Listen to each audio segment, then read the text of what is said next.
नमस्कार विद्यार्थी मित्रांनो, चला तर आज आपण नवीन अपडेट सोबत एक नवीन व्हिडिओ घेऊन आलो. तो आहे महिला व बाल विकास विभागाची 2024 साठीची जी भरती जाहिरात प्रसिद्ध झाली होती. तर त्यासाठी ज्या अर्ज केलेल्या उमेदवारांचे प्रवेशपत्र म्हणजे ॲडमिट कार्ड जे आहेत ते उपलब्ध झालेले आहेत.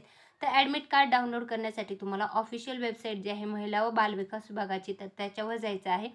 त्यावर गेल्यानंतर तुमच्यासमोर अशा प्रकारचं इंटरफेस ओपन होईल. इंटरफेस ओपन झाल्याच्यानंतर तुम्हाला स्क्रोल करायचं आहे आणि खाली तुम्हाला तुमचा रजिस्ट्रेशन नंबर आणि पासवर्ड टाकून खाली दिलेला जो कॅप्चा आहे तो जसाच तसा टाकून लॉग इन करायचा आहे आणि तुम्हाला तुमचं ॲडमिट कार्ड जे आहे ते डाउनलोड करता येणार आहे. तर महिला व बाल विकास विभागाची 2024-25 साठीची जी भरती जाहिरात आहे त्यासाठी जर तुम्ही अर्ज केला असाल तर तुमच्यासाठी आलेलं हे महत्त्वाचं अपडेट आहे.